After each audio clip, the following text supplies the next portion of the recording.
Gabón, muy buenas noches. Hoy en este tiempo de entrevista hablamos de lo ocurrido en Sestao el 23 de mayo de 1937. Han pasado 76 años, fue época de bombardeos. Vamos a rememorarlo con un miembro de la asociación Gogoan Sestao Elkartea. Él es Amalio García. Gabón, muy buenas noches, Amalio, bienvenido a Tele7. ¿Qué tal andamos? Pues bien. Bien y atareados, ¿no? Bien, bueno, ilusionados también y comprometidos pues con el pasado, el presente y el futuro. ¿Eso es un poquito la labor que hace Gogoan Sestao Elkartea? En Gogoan Sestao Elkartea la labor que estamos desarrollando es recuperar la memoria histórica de Sestao, toda la trayectoria pues de la lucha contra la invasión y contra la ofensiva fascista, y después de la victoria de los insurrectos, de la sublevación militar contra la República, pues también la memoria de toda la represión posterior que hubo durante la dictadura, ¿no? ¿Exclusivamente en Sestao? Sí, pero teniendo en cuenta que no somos una isla, es una parte de la ofensiva, tanto política como militar, que ha habido contra el pueblo vasco, ¿no? Por seguir un poquito conociendo la asociación que Amalio representa, ¿cuánto tiempo lleváis trabajando? Pues llevamos trabajando, bueno, esta asociación en concreto, Gogoan Sestao Elkartea, se ha constituido en el mes de diciembre, se formaron. Pero previamente, o sea, venimos de otra también asociación memorialista, Represaliatuak de Sestao, que hemos venido trabajando pues durante 6 años en este tema, ¿no?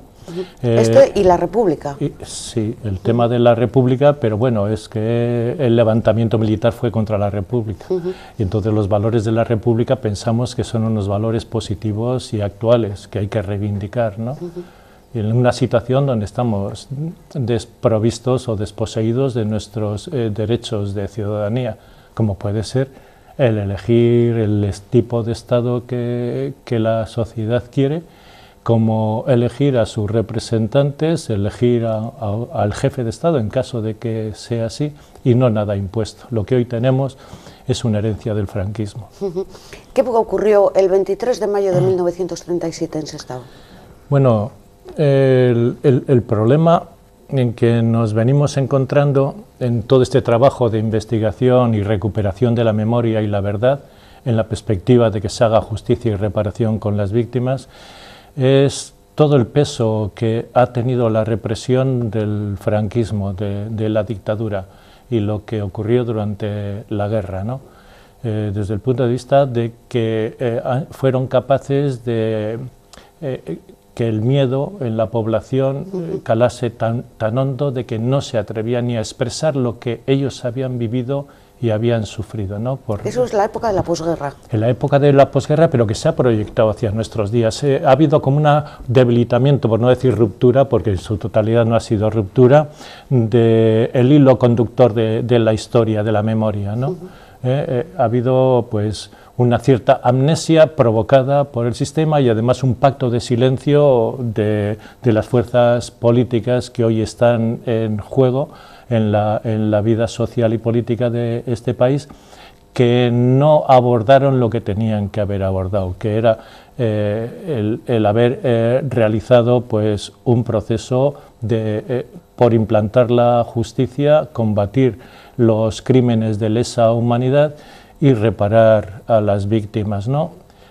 Hay mucha gente pues implicada en el interés por el olvido, ¿no?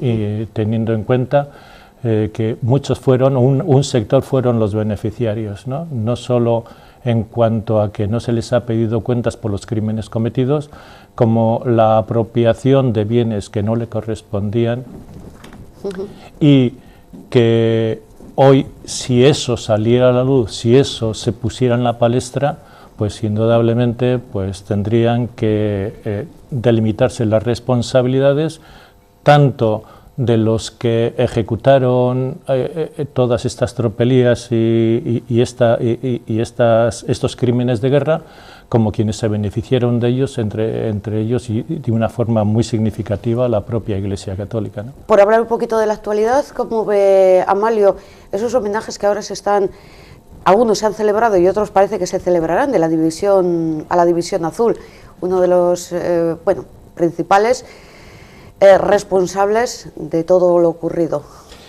Bien, pues hay dos temas que sí, es una situación paradójica y difícil de poder comprender, ¿no? Si alguien insiste en que estamos en una democracia y que estamos en una situación de libertades, ¿cómo se puede permitir de una manera ostentosa y desde el poder y desde el gobierno pues hacer apología del fascismo? Y desde la propia Iglesia también, y de una manera sostenida y permanente, ¿no? Hay Pero la Iglesia vasca, por seguir un poco tu razonamiento, se portó bien. Hay quien sí y hay quien no. O sea, la Iglesia vasca como tal no era un todo unido. La jerarquía no estaba con el pueblo, ni estaba con la causa, ni ha estado posteriormente. Y en referencia a eso, quería hacer referencia a esto en el tema de la Iglesia, pues el hecho de que todos los 19 de mes en Iruña, en el monumento a los caídos, en el edificio este que es municipal además, en la cripta se vienen celebrando una misa homenaje por el criminal de guerra, Mola, el general Mola, todos los meses del año, el día 19, y ahora no estamos hablando del año 40 ni el año 50. Qué fácil me lo ha puesto Amalio. ¿Y Sestao no tiene una calle, un aparcamiento que se llama Mola? No, hubo una escuela, la escuela de Mola, el general Mola, igual que la escuela de Primo Rivera, donde estuve yo haciendo la educación primaria, pero eso como tal eso es otra época, ¿no? Pertenece a otra época. Y lo que tú mencionabas, de cómo se puede entender que la delegada del gobierno español en Cataluña, pues esté homenajeando pues el día 11 a la División Azul, o sea que a los militares que estuvieron en el ejército nazi, en el frente ruso. O sea, eso es inconcebible bajo alguien que se tienda por demócrata, ¿no? Y en cambio sigue ahí en el gobierno. Eso indica de que es una política de gobierno. Como política de gobierno y de todos los gobiernos desde la transición está plasmada también en relación a la Iglesia con el concordato, con una serie de privilegios impresionantes, con la capacidad de inscribir a su nombre propiedades que no eran suyas. Y desde que una ley de Aznar les permitía eso, actuar como notarios y registradores, ¿no? En el caso de Sestao, ¿hay algunos bienes que hayan sido incautados a vecinos y que se hayan apropiado los que ganaron? Ya, el problema es que no hemos llegado a hacer esa investigación. No podemos decir si existen o no existen, y hasta qué punto sí y hasta qué punto no, ¿no? Lo que hace falta es que esto se ponga en claro, pero que realmente quien tenía que intervenir es el Poder Judicial y la Fiscalía, investigando todos los crímenes y todas las apropiaciones indebidas que no están dispuestos a hacerlo, ¿no? Y estamos ante hechos que son considerados de lesa humanidad contra la humanidad y que por lo tanto hay quien piensa de que como ha transcurrido tanto tiempo que son heridas que hay que abrir. No. Es justicia y investigación la que hay que hacer, porque los crímenes de lesa humanidad en el derecho internacional no prescriben, no son indultables y no son amnistiables, ¿no?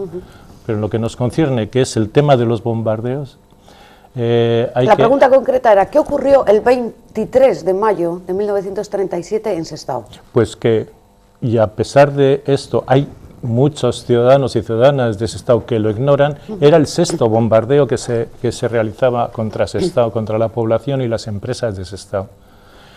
Ya desde septiembre del 36 fue el primer bombardeo, y los siguientes, yo tengo aquí recogidas las fechas, que se produjeron, pues,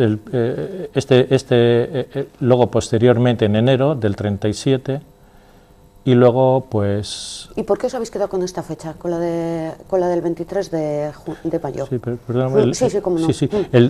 Después de enero, del 37, el 4 de enero, que casualidad que siempre o normalmente se solían elegir la hora y el día domingo y la hora hacia las 12:30 del mediodía, pues donde la gente pues transitaba o estaba por las calles, o incluso, como en muchos pueblos, estaban en misas y demás, ¿no? Y elegían ese momento, ¿no?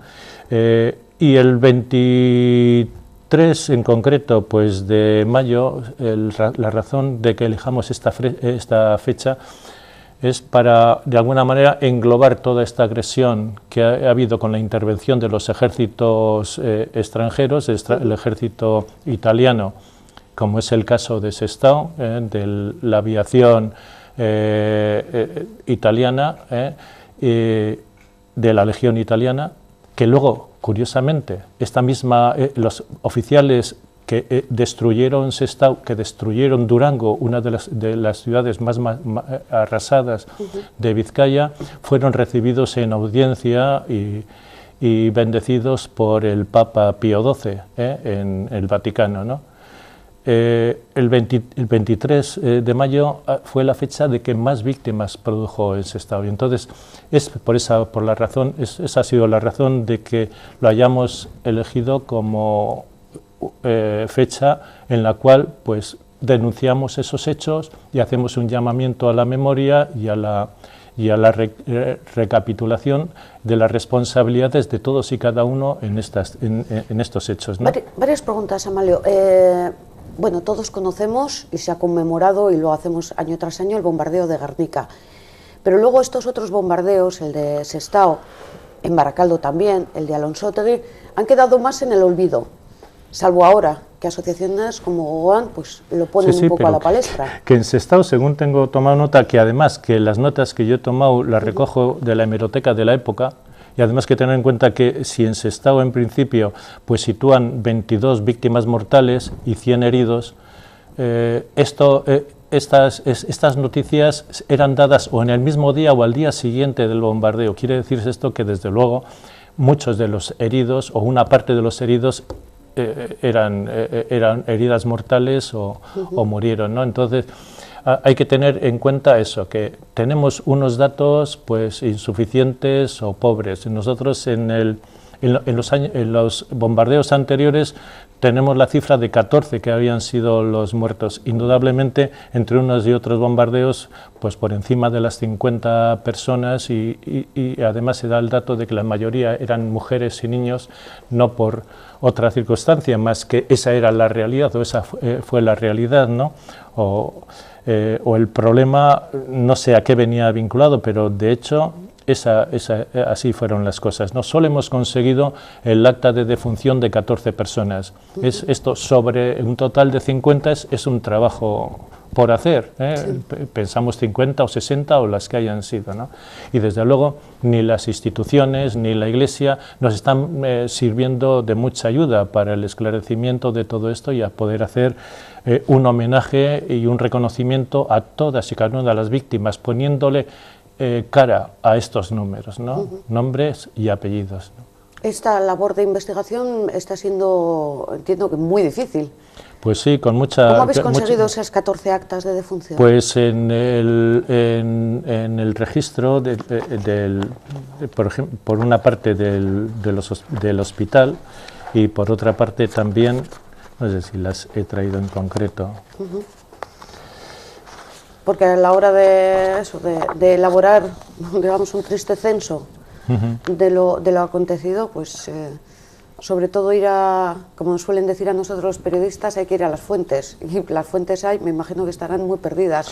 Sí, estas actas de defunción han sido en el hospital de Basurto, que hemos podido tener acceso a esto, porque además de situar la persona, de qué ha sido, sitúa también las razones que ha provocado la muerte, por qué le ha sobrevenido la muerte, y en la fecha nos sitúa todo esto, ¿no? ¿Y cuál es el concepto que pone de muerte? Pues, y además en el sitio, ¿no? A la entrada del túnel y tal de la Iberia, en el lugar, que era el refugio que buscaban la gente una vez de que oían las sirenas, y algunos de ellos hasta oirían los aviones, el rum rum, el rugir de los aviones que venían a bombardearlos, ¿no?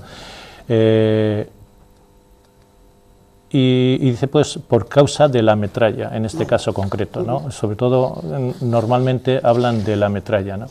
Que es cuando entendemos que ha sido que es causa de... Está situada además en las fechas, en la fecha en que se dio los bombardeos, entonces, indudablemente, y al situar la víctima en las inmediaciones o en la proximidad del refugio, del túnel de la Iberia, había otros túneles, y en la misma Chávarri también había otro túnel donde se refugiaban las personas, pues que no les dio tiempo a acceder al túnel, y les cogió las bombas en el exterior, ¿no? Y hay que decir que realmente, o sea, así como...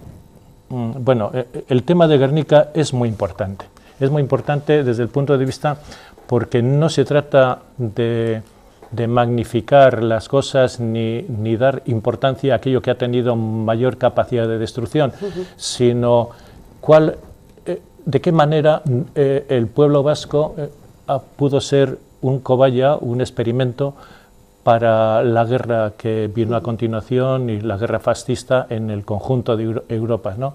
Un general alemán estudiaba la repercusión que tenía en cada uno de los pueblos o de los bombardeos que se ejecutaban, las bombas y la técnica en que procedían al bombardeo, ¿no? Entonces, y también cómo no únicamente buscaban la destrucción, sino también generar el terror, ¿no? Entre la población. Entonces, no solo las bombas, sino el ametrallamiento de las personas también era uno de los objetivos. Y en el análisis que hacía este general decía que, bueno, así como en Guernica utilizaron pues las bombas incendiarias y además las otras bombas también rompedoras, esto no ocurrió en el caso de Durango. En el caso de Durango, la aviación, pues, fueron la aviación italiana, ¿no? Igual que en Sestao. La Legión, igual que en Sestao, la misma agrupación, ¿no? de asesinos, ¿no? De criminales de guerra. Allí tiraron únicamente las bombas, pues eso, demoledoras, ¿no? Y en el estudio que hacía el alemán decía que eran más eficaces en la destrucción los italianos que ellos mismos, porque echaban un racimo de bombas de tres en tres, no a la vez, sino espaciadas ligeramente, ¿no? Lo que provocaba una reacción y unas explosiones demoledoras impresionantes, ¿no? Y que eran más eficaces del que tirar una bomba una a una, aunque fuera de mayor magnitud. Y en ese cálculo también establecían que como las de 50 kilos pues eran insuficientes porque únicamente eran capaces de destruir el tejado. Las de 250 sí podían destruir totalmente la vivienda o las edificaciones, pero con una de 125, 150 era suficiente para dejarla totalmente aniquilada. Hay que tener en cuenta que entonces el tema del peso era fundamental para los aviones, para mantenerse en el aire y para poder tener una mayor capacidad destructiva, ¿no? Entonces lo analizaban desde el punto de vista que era para ellos una enseñanza y un experimento de cara al futuro, de cara a lo Entonces, que vino. ¿el objetivo, y centrándonos en Sestao, era un experimento? ¿No tenía otro objetivo el bombardear Sestao? Vamos a ver, tenía un objetivo clarísimo, y veo que tienes ahí la octavilla, que la aviación de... la voy a enseñar ligeramente porque está un poquito escrita por nuestras manos, pero... A ver si encuentro yo una más Entiendo limpia. que esta era la octavilla que lanzaban previos al ataque, aquí sobre todo, sí, esta yo creo que va a quedar como un poco más limpia de cara a la cámara. El general Mola envía a Vizcaya un último aviso exigiendo una sumisión inmediata. Para empezar, los que estaban en las ciudades no eran los que eran gente civil, no estaban los militares ahí, con lo cual, o las milicias. Bueno, Esta tarde a la 1, nuestra aviación, no voy a poner voz de nodo, pero esto estaría bien leerlo con una voz de nodo. Nuestra aviación ha arrojado sobre Vizcaya miles de octavillas en castellano y vascuence con el siguiente texto. Último aviso. He decidido terminar la guerra en el norte de España. Este era el Frente Norte. Quienes no sean autores de asesinatos y depongan las armas y se entreguen serán respetados en vidas y haciendas. Si vuestra sumisión no es inmediata, arrasaré Vizcaya, empezando por las industrias de guerra. Tengo medios sobrados para ello. Firmado el general Mola, que era el general del Frente Norte del ejército sublevado. Ahí lo afirmaba o lo anunciaba, pero lo ejecutó. Todos y cada uno de los bombardeos que se ejecutaban fueron ordenados por el general Mola. Sí. Todos y cada uno.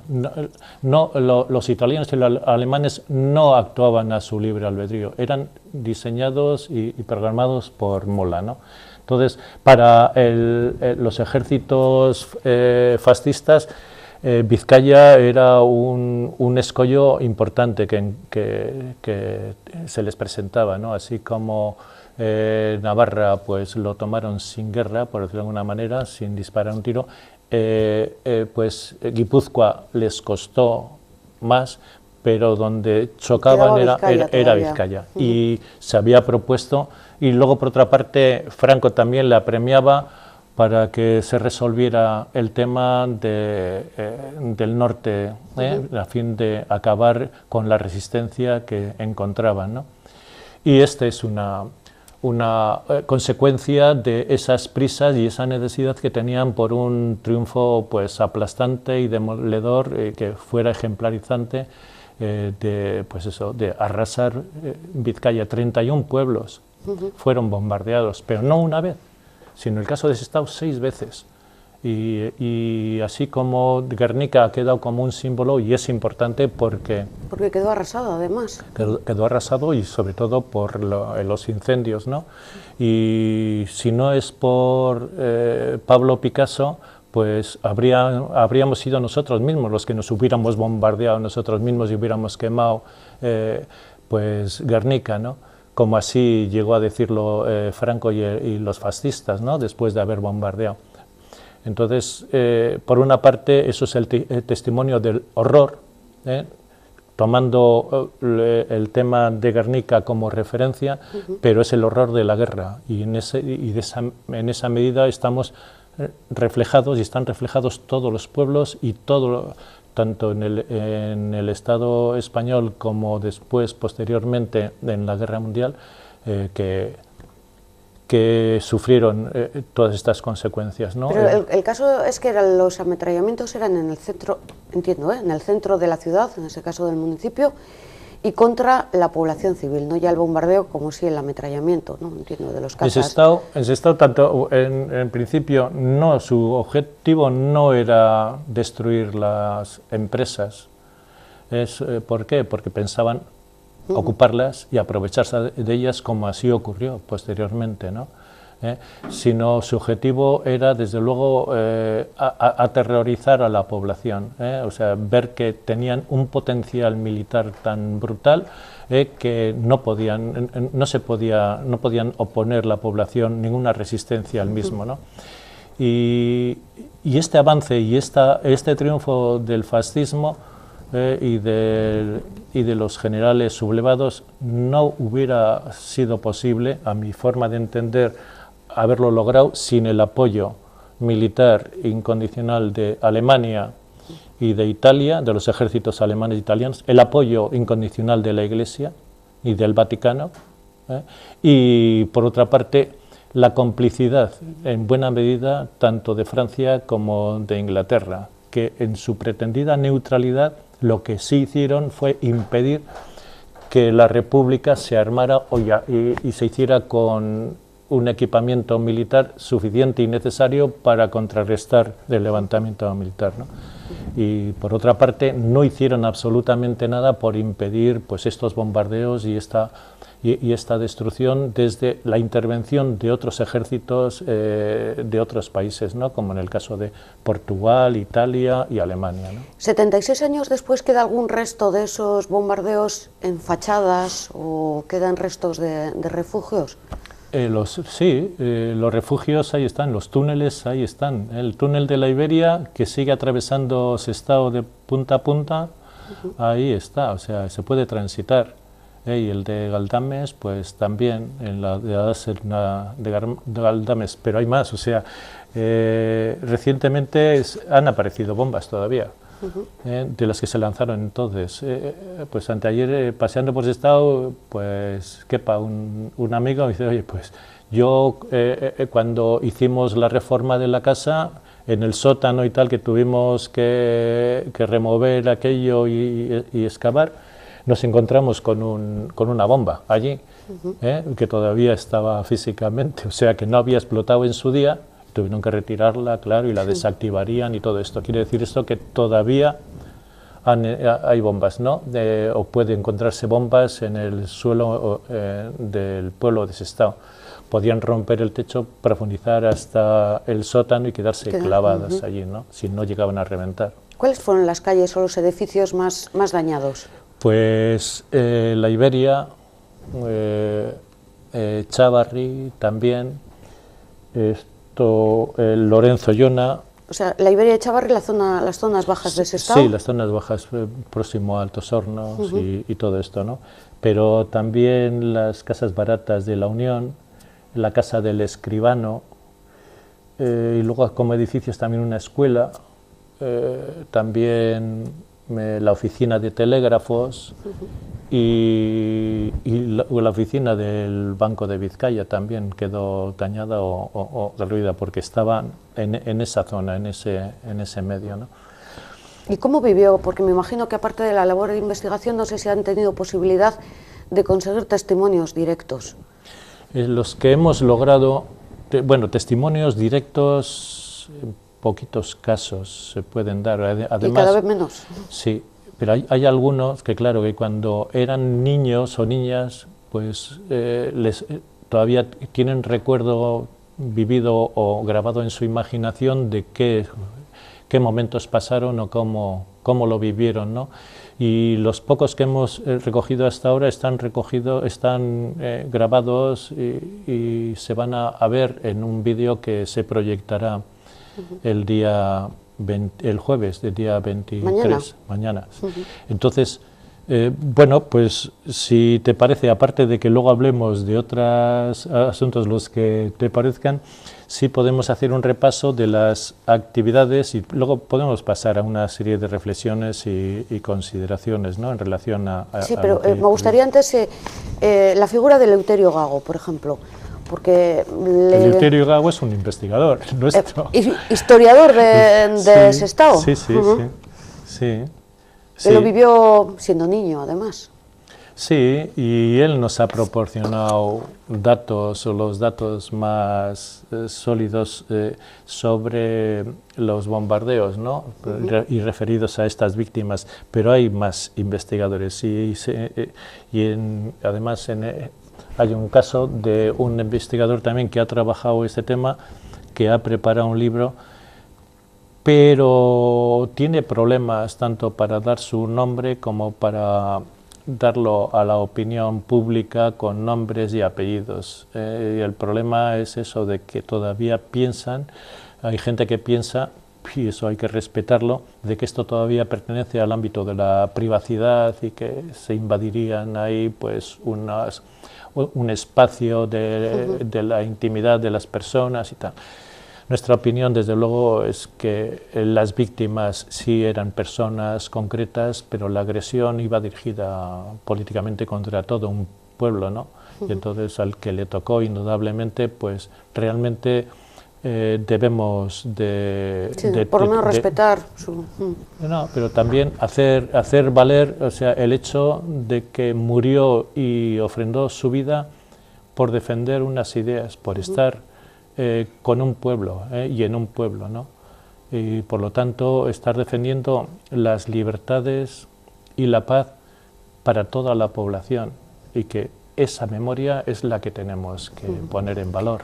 Un personaje también, antes de conocer los actos que habéis organizado para mañana, Luis Suárez Iglesias, vecino de Sestao, miliciano, ¿no?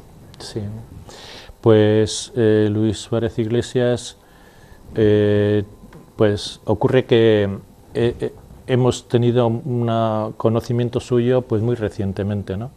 En cuanto a que ha aparecido pues en una exhumación, ha aparecido su chapa de miliciano y por lo tanto su identificación, y gracias a eso pues hemos tenido conocimiento de que era de Sestao. En el marco también de estas actividades del día de mañana se va a dar también hacer un llamamiento en el sentido de que necesitamos información de los vecinos, o sea, que estamos deseando, tenemos interés de conocer si todavía, pues, en relación a esta persona, pues hay familiares vivos o que podamos encontrar, precisamente pues para que nos den más datos, ¿no?, de Luis Suárez Iglesias. Y junto a esto también, pues, todos los acontecimientos que estamos diciendo, que nosotros hemos llegado hasta un punto en que no sabemos si vamos a poder avanzar sin el apoyo de la memoria de los vecinos de Sestao, ¿no? Y que cada vez es más difícil recomponer esa historia, ¿no? También sería muy importante si tuviéramos oportunidad de acceder a los archivos militares en relación a los consejos de guerra sumarísimos, que eso tiene la cualidad, además, que dan muchos datos, no solo de la persona y las causas que se le imputan, que a veces son de una simplicidad y unas consecuencias de tal brutalidad como el fusilamiento, o sea, y eso era una norma habitual, pero también dan los datos de cuáles eran los familiares o las familias, los familiares de esta persona, ¿no?, que asesinaban, ¿no?, que ejecutaban, ¿no? Y además esas circunstancias, ¿no?, en que se apoyaban para dictar una sentencia de muerte, ¿no?, a hombres y mujeres. Amalio, además de esa colaboración ciudadana, ahora sí, ¿cuáles son los actos que van a poder acudir los vecinos que habéis organizado para mañana jueves, para conmemorar este 76 aniversario? Pues en principio nuestra pretensión, el espíritu, es crear un clima y a través de distintos medios que ponga en actualidad el momento en que se vivió y los días en que sufrió el pueblo de Sestao esta agresión, ¿no?, por parte de los fascistas, y intentar ponernos en su piel, ¿no?, a ver si somos capaces, o sea, de que hagamos suyo su angustia y su desesperación y su impotencia, porque no solo era el hecho de la agresión que sufrían, sino que no había medios para responderla, ni para defenderse, ni para encontrar un refugio adecuado y a tiempo, ¿no?, que les para poder sobrevivir, ¿no? Entonces esa es la pretensión. El programa que hemos hecho y las actividades que vamos a desarrollar serían pues de las 5:30 de la tarde a las 17:30 en la Plaza del Casco. Perdón, ¿coincidiendo con los bombardeos o por qué ese horario?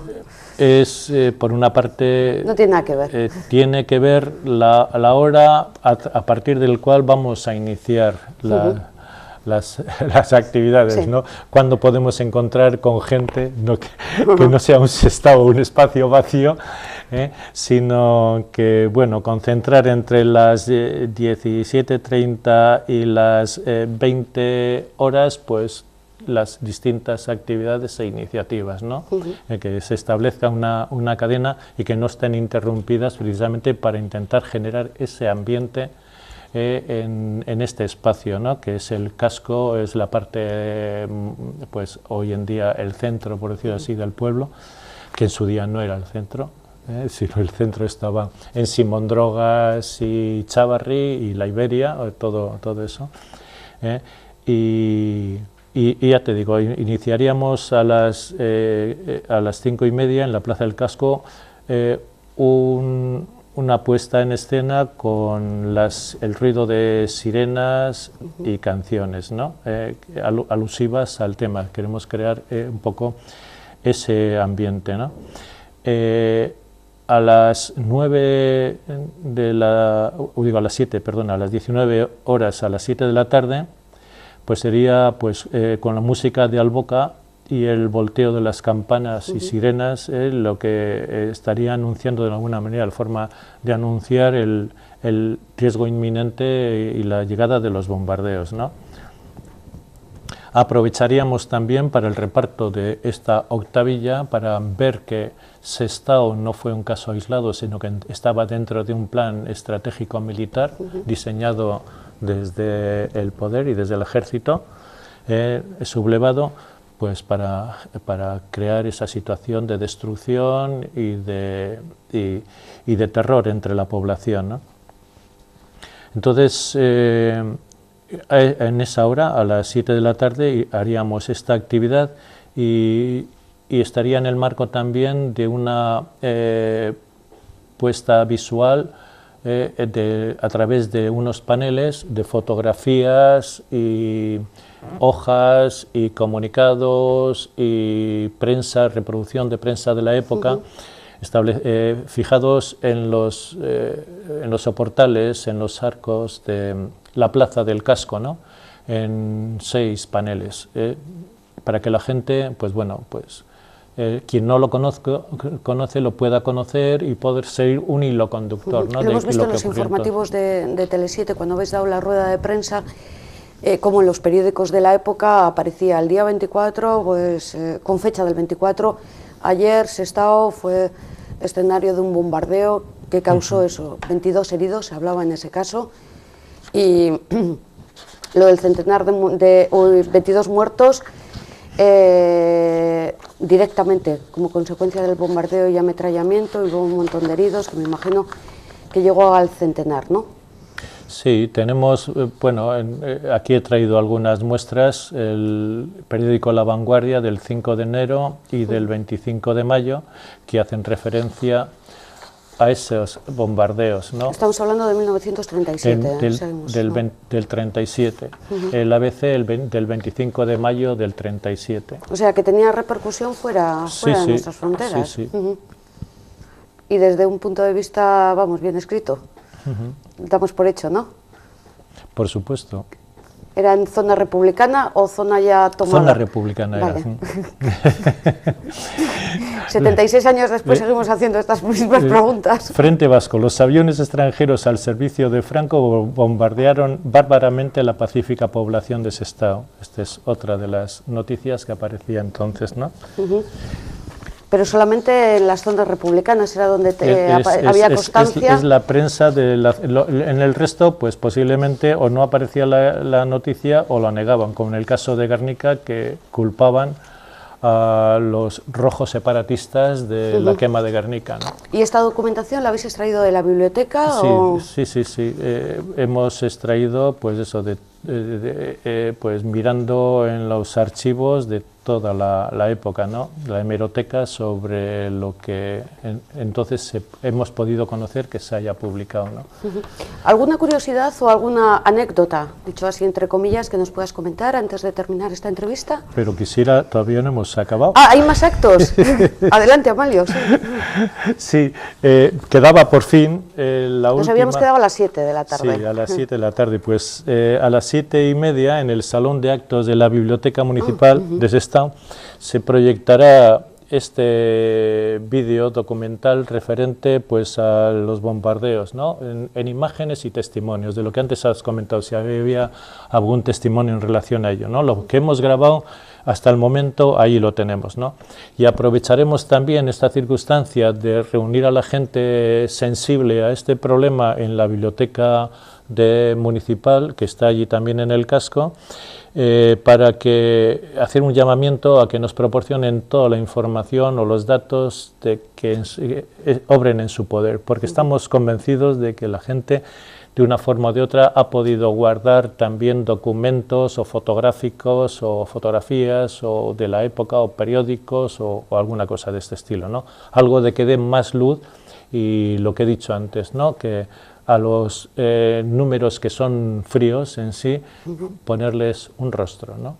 Y exigir sobre todo reconocimiento, que nadie, desde luego ni Italia ni Alemania ha pedido perdón por estos actos criminales, y desde luego el Estado español tampoco, ni tampoco se han reparado a las víctimas, ni se está desarrollando oficialmente una investigación sobre estos hechos.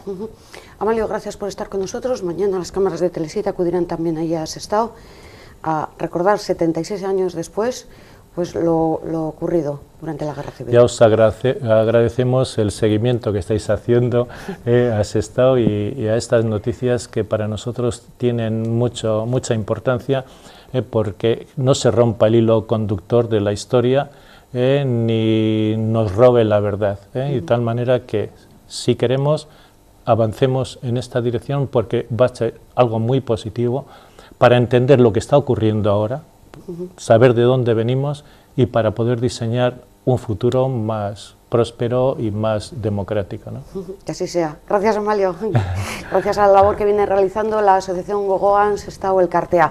Terminamos aquí este tiempo de entrevista. Ya saben que mañana, jueves a esta misma hora, es tiempo de tertulia, así que sin avanzarles la cuestión que nos ocupará, les esperamos.